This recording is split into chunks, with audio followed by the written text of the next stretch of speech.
এবং ফ্যাসিস্টরা আমাদের বাংলাদেশকে কলুষিত করবে। নুরুর মতো লজ্জা প্রমাণ করেছেন, আবার ভোট কেন্দ্রে ওরা দখল করবে, ওদের উৎখাত করতে হবে, বঙ্গোপসাগরে ওদেরকে নিক্ষেপ করতে হবে, বাংলাদেশকে স্বাধীন বাংলাদেশ ঘোষণা করতে হবে। আমাদের অতীতের আত্মত্যাগ বিফলে গেছে ভুল নীতি এবং অসুস্থ রাজনীতির কারণে। সুতরাং জুলাই অভ্যুত্থানকেও আমরা অতীতের মতো ব্যর্থ হতে দিতে পারি না। আবু সাইদ ও মুগ্ধরা আমাদের স্মৃতিতে অম্লান হয়ে আছে, আহতরা এখনো ক্ষত বয়ে বেড়াচ্ছে। তাই প্রয়োজনীয় রাষ্ট্র সংস্কার এখনই করতে হবে। পতিত স্বৈরতন্ত্রের সাথে জড়িতদের বিচার করতে হবে। আরেকটা কথা স্পষ্ট ভাষায় বলে দিতে চাই, পিআর পদ্ধতিতে নির্বাচন আয়োজন করার কোনো বিকল্প নাই। আজকের এই জনসমুদ্র পিআর পদ্ধতি নির্বাচনের পক্ষের জনসমুদ্র। সংগ্রামী দেশবাসী, 1972 সালে রচিত সংবিধান ছিল দেশের মানুষের বোধবিশ্বাস ও গণ আকাঙ্ক্ষার বিরোধী। সেই সংবিধান রচয়িতাদের স্বাধীন বাংলাদেশের সংবিধান রচনা করার ম্যান্ডেটই ছিল না। তারা ভিন দেশের সংবিধান অনুসরণ করেছিলেন, ফলে যা হওয়ার তাই হয়েছে। কোনো ক্ষেত্রেই কাঙ্ক্ষিত সমৃদ্ধ ও উন্নতি হয় নাই। রাজনৈতিক সংস্কৃতি কলুষিত হয়েছে। সবচেয়ে ভয়াবহ ব্যাপার হলো সংবিধান মেনেই স্বৈরাচার তৈরি হয়েছে। এজন্যই আমরা সংস্কারের প্রশ্নে অটল, অবিচল ও আপোষহীন অবস্থান নিয়েছি। ভাইরা আমার, জুলাই অভ্যুত্থানের প্রধান লক্ষ্য ছিল দেশকে স্বৈরাচারের হাত থেকে রক্ষা করা, 54 বছরের জমা হওয়া জঞ্জাল দূর করা। অভ্যুত্থানের পরে সংস্কার কমিশন গঠন করা হয়েছে, আমরা মতামত দিয়েছি। এখন সংস্কার নিয়ে দ্বিতীয় দফা আলোচনা চলছে। আমরা লক্ষ্য করছি মৌলিক সংস্কারে কেউ কেউ গড়িমসি করছেন। এটা জুলাইয়ের সাথে বিশ্বাসঘাতকতা। স্বৈরাচার তৈরির রাস্তা খোলা রাখা যাবে না। সংস্কার না করে নির্বাচন আয়োজন করে দেশকে আবারও আগের অবস্থায় নিয়ে যাওয়া যাবে না। রাষ্ট্রের মূলনীতি সহ সংসদের উভয় কক্ষে পিআর পদ্ধতি নির্বাচনের মতো বিষয় ঐক্যমত্য না হলে গণভোটের আয়োজন করতে হবে। ভাইরা আমার, পতিত ফ্যাসিস্ট জুলুমের রাষ্ট্র তৈরি করেছিল, হাজার হাজার মানুষকে গুম ও খুন করেছে, বিলিয়ন বিলিয়ন টাকা দেশ থেকে চুরি করে নিয়ে গেছে, লাখো মানুষকে কারাবন্দী করেছে, চাঁদাবাজি করে মানুষের জীবনকে অতিষ্ঠ করেছে। আর 24 জুলাই তো প্রকাশ্যে গণহত্যা করেছে। ফলে তাদের কোনো ক্ষমা নাই। যারা সরাসরি ফৌজদারি অপরাধের সাথে জড়িত ছিল তাদের বিচার করতে হবে। যারা অপরাধের সহায়তা করেছে তাদেরও বিচার করতে হবে।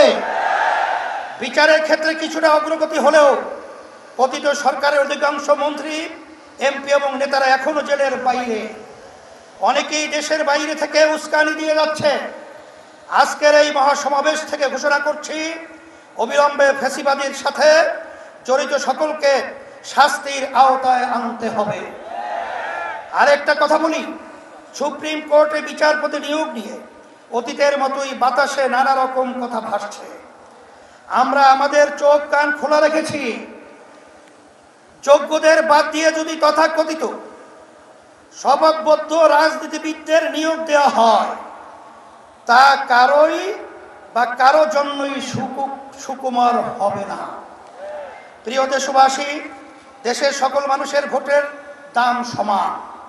কারো ভোট যাতে অবমূল্যায়ন না হয় সেই ব্যবস্থা করতে হবে। তাই আগামী নির্বাচনে সংসদের উভয় কক্ষে অবশ্যই পিআর পদ্ধতিতে নির্বাচন দিতে হবে। যে যা যত শতাংশ ভোট পাবে সংসদে তাদের সেই অনুপাতি হারে আসন থাকবে এই পদ্ধতিতে রাষ্ট্র পরিচালনায় সকলের মতের প্রতিফলন ঘটবে। কোনো দল জালেম হওয়ার সুযোগ পাবে না।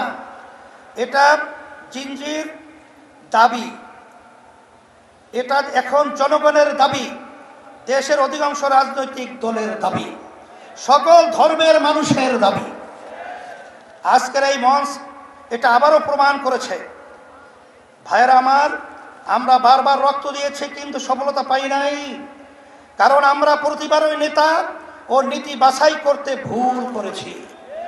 আমরা 54 বছরে অনেক দলকে দেশ শাসন করতে দেখেছি, কিন্তু ইসলামকে এখনো ক্ষমতায় নিতে পারি নাই। এবার ইসলামপন্থীদের ঐক্যের ব্যাপারে গণপ্রত্যাশা তৈরি হয়েছে। আমি শুরু থেকে ইসলামপন্থী সকল ভোট এক বাক্সে আনার কথা বলে আসছি। আগামী নির্বাচনে শুধু ইসলাম দলই নয়, ইসলামী দলই শুধু নয়, বরং দেশপ্রেমিক আরো অনেক রাজনৈতিক দলও এক বাক্সে নীতিতে আসতে পারে ইনশাআল্লাহ। যদি আমরা একত্রে নির্বাচন করতে পারি, যদি কার্যকর ঐক্য গড়ে তুলতে পারি, তাহলে বাংলাদেশে ইসলামপন্থীরাই হবে প্রধান রাজনৈতিক শক্তি। রাষ্ট্র পরিচালনার দায়িত্ব আমাদের হাতেই আসবে ইনশাআল্লাহ। প্রিয় দেশবাসী, অন্তর্বর্তীকালীন সরকার জুড়ে অভ্যুত্থানের ফসল, এত জনসমর্থন নিয়ে আর কোনো সরকার দায়িত্ব গ্রহণ করে নাই। আমরা নিঃস্বার্থভাবে এই সরকারের পাশে দাঁড়িয়েছি। সরকারকে বলবো, সংস্কার, বিচার ও সুষ্ঠু নির্বাচনের যে অঙ্গীকার নিয়ে আপনারা দায়িত্ব নিয়েছেন, সেই দায়িত্ব পালনে অবিচল থাকুন। কারো দ্বারা প্রভাবিত হয়ে লক্ষ্য থেকে বিচ্যুত হবেন না। নিরপেক্ষ থেকে দায়িত্ব পালন করুন। আমরা আপনাদের পাশে ছিলাম, আছি এবং থাকবো ইনশাআল্লাহ। প্রিয় ভাইরা আমার, আইন শৃঙ্খলা পরিস্থিতি, রাজনৈতিক চরিত্র, চাঁদাবাজির ক্ষেত্রে অবস্থার এখনো কোনো পরিবর্তন হয় নাই।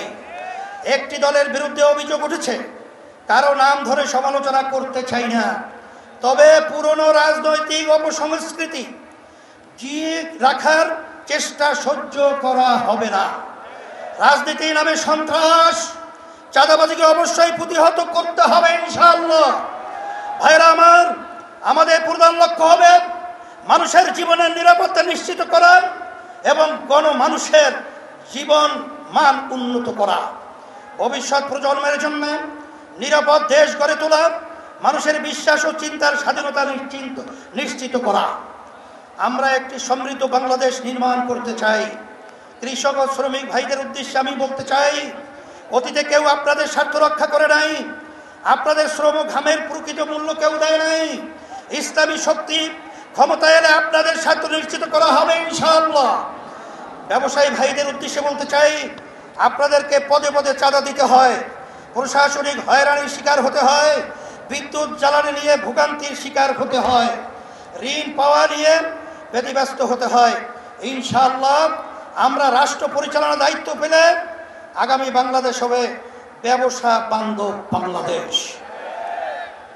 যেন জীব তরুণদেরকে বলি, তোমরা আমাদের ভবিষ্যৎ, তোমাদের সম্ভাবনা কিসের জন্য আমরা ওয়াদাবদ্ধ। আমি আমার প্রিয় তরুণ যুবকদের আশ্বস্ত করতে চাই, আগামী বাংলাদেশে তোমরাই হবে মূল শক্তি। ইসলামী আন্দোলন বাংলাদেশ তার ব্যবস্থা করবে ইনশাআল্লাহ। তোমাদের জীবনের প্রথম ভোট হোক সত্যের পক্ষে, কল্যাণের পক্ষে, ইসলামের বাক্সে। যদি তোমরা এটা করতে পারো, এদেশকে আমরা গড়ে তুলবই ইনশাআল্লাহ। আমাদেরকে কেউ দমাতে পারবে না ইনশাআল্লাহ। আমরা কথা দিচ্ছি, আমাদেরকে দায়িত্ব দিলে দুর্নীতি দুঃশাসন মুক্ত একটি সমৃদ্ধ বাংলাদেশ তোমাদের উপহার দেব ইনশাআল্লাহ। প্রবাসী ভাইদের উদ্দেশ্যে আমি বলতে চাই, আপনারা এদেশের অর্থনীতির অন্যতম প্রধান শক্তি, আপনারা আমাদের প্রেরণা, আপনারা ভিআইপি। আপনাদের উপযুক্ত সম্মান এবং ন্যায্য চাওয়া পাওয়া নিশ্চিত করার জন্য যা যা করার দরকার আমরা তাই করব ইনশাআল্লাহ। সম্মানিত ওলামায়ে কেরাম, আপনারা দেশের শ্রেষ্ঠ সন্তান, অথচ অনেক ক্ষেত্রেই আপনারা অবহেলিত এবং রাষ্ট্রের সুবিধা থেকে বঞ্চিত। আগামী নির্বাচনে আমরা দেশ পরিচালনার দায়িত্ব পেলে ওলামায়ে কেরামদের প্রাপ্য সম্মান ও মর্যাদা নিশ্চিত করব ইনশাআল্লাহ। প্রিয় দেশবাসী, ইসলামী আন্দোলন বাংলাদেশ প্রতিবেশী রাষ্ট্রের সাথে শান্তি ও সৌহার্দ্যপূর্ণ সম্পর্ক চায়, সহযোগিতামূলক সম্পর্ক চায়, নিরাপদ সম্পর্ক চায়। তবে কোনো আগ্রাসী মনোভাব, অবৈধ হস্তক্ষেপ বা চোখ রাঙ্গানি প্রত্যাশা করে না। বাংলাদেশের হিন্দু, বৌদ্ধ, খ্রিস্টান, উপজাতি, ক্ষুদ্র নৃগোষ্ঠী এবং মুসলমান সকলে মিলেই আমরা বাংলাদেশি। এই দেশ আমাদের সকলের, ধর্ম বর্ণ নির্বিশেষে সকলের জানমালের নিরাপত্তা নিশ্চিত করা এবং সবার জন্য সমান সুযোগ ও মর্যাদা প্রদান করা আমাদের রাজনৈতিক অঙ্গীকার। আমার মা বোনদের উদ্দেশ্যে বলতে চাই, নারীরা আমাদের জনশক্তির অর্থে। দেশ গঠনে নারীদের ভূমিকা খুবই গুরুত্বপূর্ণ। ইসলামী আন্দোলন বাংলাদেশ নারীর স্বাধীনতা, সম্মান ও অধিকার নিশ্চিত করতে চায়।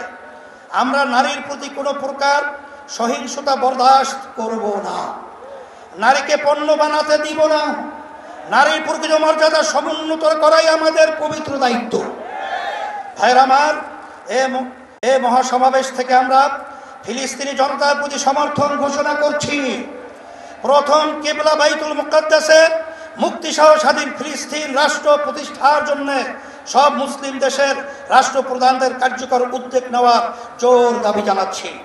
সংগ্রামী ভাইরা আমার, আমরা রাষ্ট্রে সুশাসন চাই, জবাবদিহিতা নিশ্চিত করতে চাই। যেখানে রাষ্ট্রপ্রধান ও জনতার কাছে জবাবদিহি করতে বাধ্য থাকবে। আমরা ন্যায়ের শাসন প্রতিষ্ঠা করতে চাই। আমরা দুর্নীতিমুক্ত বাংলাদেশ প্রতিষ্ঠা করতে চাই। আমরা দক্ষ সৎ জনপ্রশাসন গড়ে তুলতে চাই। প্রতিষ্ঠার পর থেকে আজ পর্যন্ত ইসলামী আন্দোলন বাংলাদেশ কখনো অন্যায়ের সঙ্গে আপোষ করে নাই, শর্টকাট পথে ক্ষমতায় যেতে চায় নাই, নীতি বিসর্জন দেয় নাই। সব কিছুর ঊর্ধ্বে আমরা ইসলাম, দেশ ও জনগণের স্বার্থকে প্রাধান্য দিয়েছি। আগামীতেও আমরা জনপ্রত্যাশাকে পূরণ করতে চাই। প্রিয় নেতাকর্মী বৃন্দকে বিশেষ করে আমরা বলবো, আপনারা অনেক ঘাম ঝরিয়েছেন, অনেক সময় দিয়েছেন, অনেক রক্ত দিয়েছেন, জীবন দিয়েছেন। আপনাদের কোরবানির বদৌলতে ইসলামী আন্দোলন বাংলাদেশ আজ গণমানুষের শক্তিশালী রাজনৈতিক দলে পরিণত হয়েছে। এখন সময় ফসল ঘরে তোলা। সুতরাং মহাসমাবেশ থেকে ফিরে গিয়ে কমিটিগুলোকে আরো সক্রিয় করুন। গ্রাম মহল্লা ভোট কেন্দ্র ভিত্তিক কমিটি গঠন করুন। সকল ভোটারের কাছে গিয়ে দাওয়াত দিন। তাদের সামনে ইসলামের সৌন্দর্য, শ্রেষ্ঠত্ব তুলে ধরুন। সকল ধর্মমত, পথ ও মাসলাকের সাথে সম্পর্ক উন্নয়ন করুন। সকল পেশাজীবীদের সাথে সম্পর্ক ঘনিষ্ঠ করুন। প্রিয় দেশবাসী, আগামী বাংলাদেশ ইসলামের বাংলাদেশ, আগামী বাংলাদেশ দেশপ্রেমিকদের বাংলাদেশ, এই লক্ষ্য অর্জনে সকলকে সর্বোচ্চ শক্তি নিয়োগ করার আহ্বান জানাচ্ছি।